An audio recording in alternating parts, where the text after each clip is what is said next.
साथियों नमस्कार, स्वागत है हमारे YouTube चैनल APS अमाओ में। मैं आपके समक्ष चर्चा कर रहा हूं संबंध और फलन। संबंध और फलन की इस कड़ी में आज कुछ शब्दावलियों को जानेंगे। अगर ये शब्दावलियां आपको समझ में आ जाती हैं, परिभाषाएं समझ में आ जाती हैं, तो संबंध और फलन आपके लिए बहुत ही आसान हो जाएगा। इसीलिए आपको सबसे पहले परिभाषा समझना पड़ेगा कि भाई होता क्या है। तो आइए सबसे पहले इस क्रम में आज हम जानते हैं क्रमित युग्म। क्या जानते हैं दोस्तों? क्रमित युग्म। तो आप लोगों को शब्द से ही मालूम चल रहा होगा क्रमित, यानी कोई चीज क्रम से आए और युग्म बनाए। क्या बनाए? क्रम से आए और युग्म बनाए। इसका मतलब अगर कोई सेट ए दिया है मेरे भाई, सेट का कोई एलिमेंट्स आप मान लो स्मॉल ए है, उसी प्रकार कोई सेट बी है, कोई सेट बी है और बी का एलिमेंट्स स्मॉल बी है। तो इस तरीके से क्या होगा, एक युग्म, जैसे मान लो यहाँ पर एक युग्म लिखूं मैं ए और बी, तो इस युग्म को हम लोग क्या बोलेंगे? क्रमित युग्म। इसका मतलब ये हो गया कि जो ए सेट है उसका एलिमेंट्स स्मॉल ए पहले स्थान पे आएगा और सेट बी का जो एलिमेंट्स है वो दूसरे स्थान पे आएगा। इसका मतलब यहाँ पर इसका क्रम निर्धारित कर दिया गया है। जब किसी एलिमेंट्स का क्रम निर्धारित कर दिया जाए और उसे छोटे ब्रैकेट में कामा करके लिखा जाए तो उसे क्या बोलते हैं? क्रमित युग्म बोलते हैं। दोस्तों आप लोग जनरली जानते होंगे कोई चीज कामा में लिखा होता है, जैसे मान लो 1, 2 लिखा है तो आप इसमें क्रम निश्चित नहीं है। दोस्तों क्रम निश्चित नहीं है, इसको आप 2, 1 भी लिख सकते हो। लेकिन अगर किसी चीज में अगर क्रम निश्चित होता है तो उसको हमेशा छोटे ब्रैकेट में लिखते हैं और छोटे ब्रैकेट के बाद कामा लगा देते हैं। जैसे मेरे भाई अगर इसको लिखूं मैं 1, 2 और ब्रैकेट लगा दिया गया है, तो इसका मतलब इसमें क्रम निश्चित हो गया कि 1 पहले स्थान पे आएगा, 2 दूसरे स्थान पे आएगा। आप इसको कभी भी 2, 1 अगर ब्रैकेट लगा दिया तो नहीं लिखा जाएगा। तो नहीं लिखा जाएगा क्योंकि यहाँ पर निश्चित हो गया है कि 1 पहले स्थान पे आएगा, 2 दूसरे स्थान पे आएगा। इसी प्रकार से दूसरे एग्जाम्पल के माध्यम से जानते हैं। जैसे मान लो यहीं पर कोई दूसरा सेट होता मेरे भाई, क्या होता? कोई दूसरा सेट होता, यहाँ पर 1, 3 होता, यहाँ पर मान लो मैंने 4 ले लिया। अब इसको क्रमित युग्म में लिखना, तो क्रमित युग्म का मतलब मेरे भाई सेट ए से 3 उठा लो और ये 4 उठा लिया, तो इसका मतलब पहले स्थान पर कौन फिक्स हो गया? 1 फिक्स हो गया, दूसरे स्थान पे 4 फिक्स हो गया। तो ये क्या हुए? क्रम से आए। तो इस तरीके के युग्म जो बनाएंगे उसे क्या बोलेंगे? क्रमित युग्म। और इसको कभी भी मेरे भाई किसके इक्वल नहीं लिखा जा सकता? 4, 3 के, यानी इसके क्रम के साथ उल्लंघन नहीं किया जा सकता। ये कब बराबर हो सकते हैं मेरे भाई? जब क्या होता? दोनों एलिमेंट्स यानी दोनों समुच्चय क्या होते? समान होते। इसका मतलब क्या होगा? जैसे मान लो सपोज करो यहाँ पर कोई एलिमेंट स्मॉल ए है और यहाँ पर कोई स्मॉल बी है। क्या है? स्मॉल बी है। जब ए बराबर क्या हो जाता? बी, ए बराबर बी हो जाता तो ये क्या होते? बराबर में लिखे जा सकते हैं। इसका मतलब क्या हुआ? जैसे मान लो कोई सेट ए है और ए का एलिमेंट्स मान लो 1 है और बी का एलिमेंट्स भी 1 है, तो आप इसको 1, 1 बराबर 1, 1 लिख सकते हो। क्या लिख सकते हो? 1, 1 लिख सकते हो। जी हाँ, जब दोनों समुच्चयों के अवयव समान हो तब तो आप इसके क्रम इधर उधर करोगे। आपको क्या पता कि 1 कौन सा मतलब कौन से स्थान वाला है। अब जैसे आपने क्रम भी निश्चित कर दिया, मतलब जैसे मान लो यहाँ पर मैंने इसका 2 कर दिया और इसका 2 कर दिया, तो अब 2, 2 लिखा है, इसको करेंगे बराबर 2, 2। अब हमें क्या पता है कौन पहले स्थान पे कौन दूसरा? पता तो है इसमें, लेकिन अब 2, 2 दोनों समान है तो भाई कोई भी एक दूसरे के स्थान पे आ सकता है कि नहीं? तो इस तरीके से यहाँ पर क्या हुआ भाई? यहाँ पर आप क्रम इधर उधर कर सकते हो, लेकिन जब अलग अलग एलिमेंट्स हो तो उसके क्रम के साथ आप कुछ उल्लंघन नहीं कर सकते हो। दोस्तों ये बात आपको समझ में आई होगी कि क्रमित युग्म क्या होता है। इसी क्रम में आज हम लोग जानेंगे दूसरी चीज के बारे में, जिसे कहते हैं कार्तीय गुणन। क्या कहते हैं? कार्तीय गुणन। दोस्तों ये बहुत इंपॉर्टेंट हो जाता है कार्तीय गुणन। तो सबसे पहले यहाँ पर मान लो कोई सेट आपके पास ए, कोई सेट यहाँ पर ए दिया है और ए के एलिमेंट्स 1 2 3 4 ऐसे करके दिया है, और इसी प्रकार से कोई सेट बी दिया है जिसके एलिमेंट्स मान लो ए और बी है। क्या है? ए और बी है। तो इसका कार्तीय गुणन निकालना है, तो कैसे निकालेंगे दोस्तों? तो इसे पढ़ेंगे ए क्रॉस बी। क्या पढ़ेंगे? A cross B. तो दोस्तों ये बहुत इंपॉर्टेंट है, ए क्रॉस बी कैसे निकालना है इसको समझ लो, क्योंकि आने वाले जितने भी क्वेश्चन हैं तो कार्तीय गुणन का बहुत बड़ा महत्व होता है।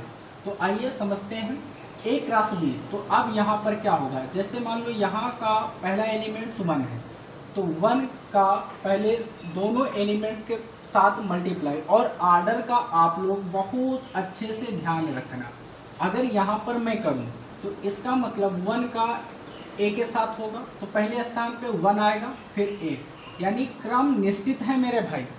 एक युग्म भी बना रहा है, यानी 1 पहले स्थान पे आएगा और इधर वाला दूसरे स्थान पे आएगा। उसी प्रकार 1 का बी के साथ करेंगे तो ये कितना हो जाएगा? 1 कामा बी हो जाएगा।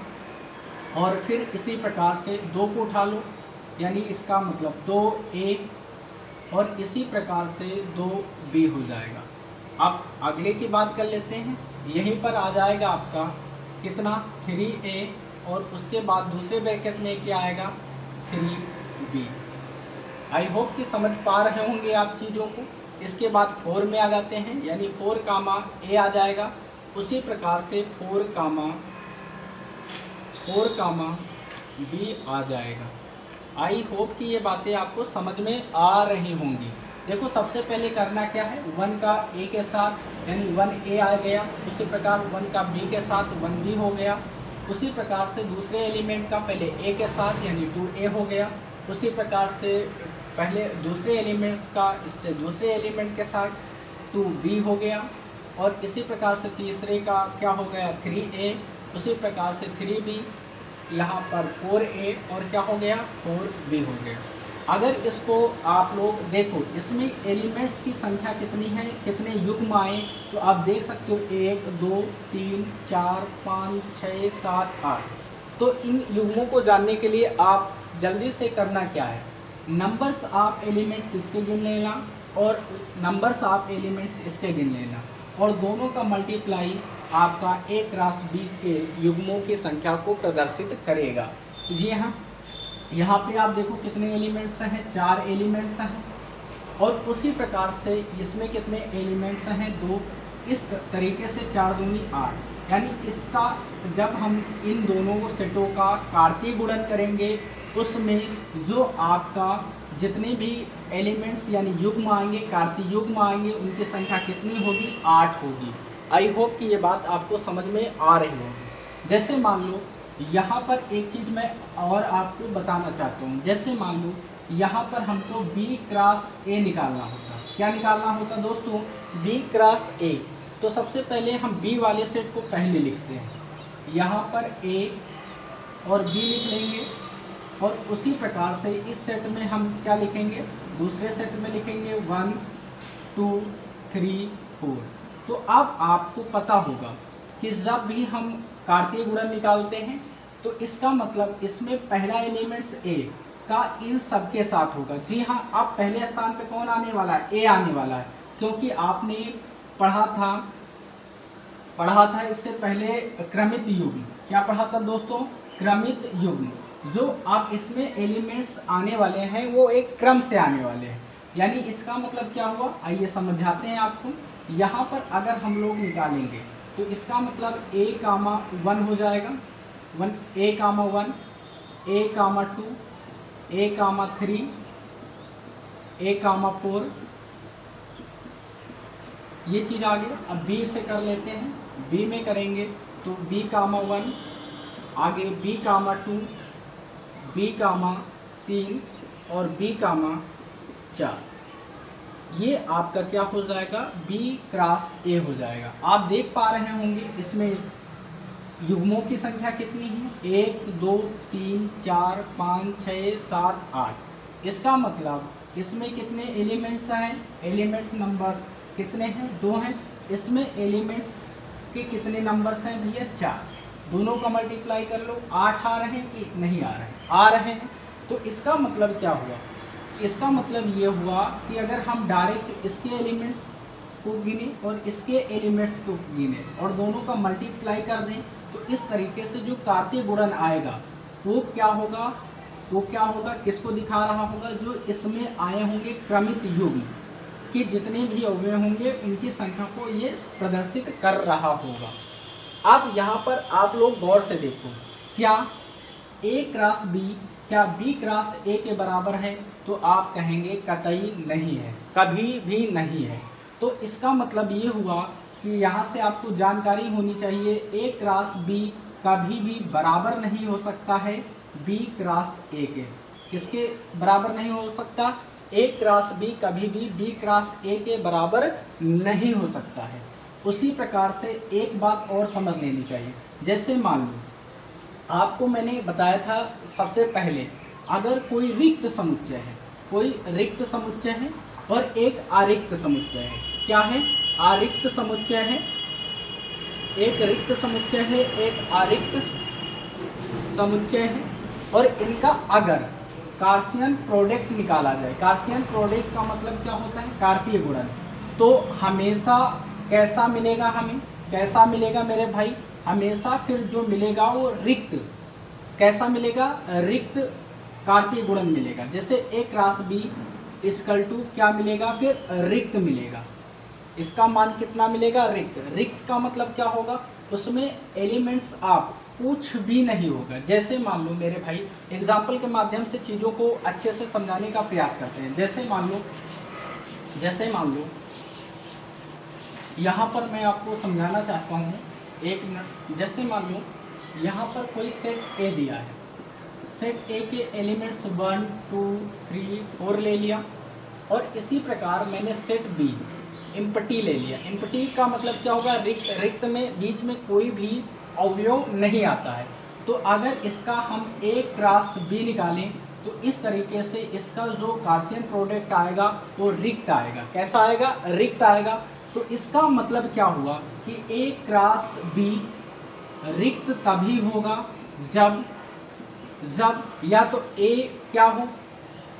रिक्त समुच्चय, और या तो क्या हो? B क्या हो भाई? रिक्त समुच्चय, या दोनों रिक्त समुच्चय हैं। तभी तो कार्तीय गुणन तुम्हारा क्या आएगा? एक रिक्त समुच्चय आएगा। आई होप कि ये बातें आपको समझ में आई होंगी। और इसी प्रकार से आज हम जान लेते हैं प्रांत और परिसर के बारे में। क्या जानेंगे दोस्तों? अब प्रांत और परिसर के बारे में आपको चीज़ों को बताते चलते हैं। सबसे पहले मान लो कोई रिलेशन दिया हुआ है, जैसे मान लो कोई भी रिलेशन दिया है।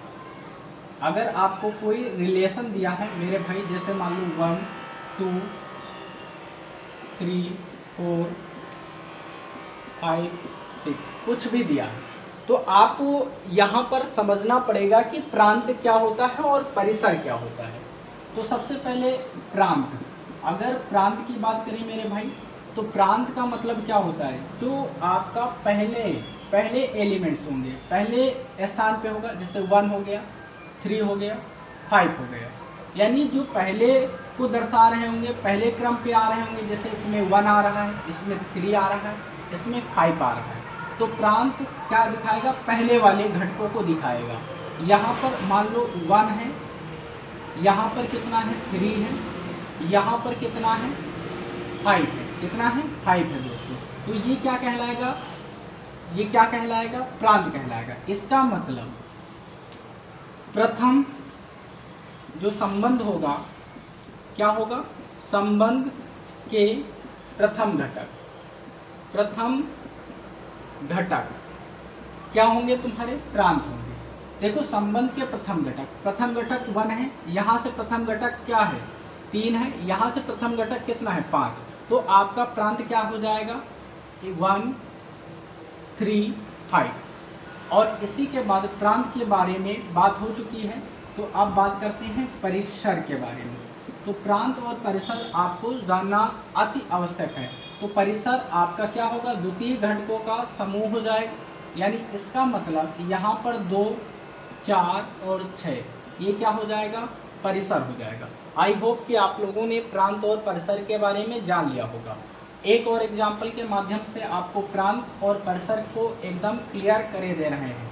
देखो मेरे भाई, यहाँ पर जैसे मान लो दूसरा ले लेते हैं कोई रिलेशन, जैसे मान लो रिलेशन आपका दिया है, कोई भी रिलेशन दिया है, जैसे दिया है 1 2 3 6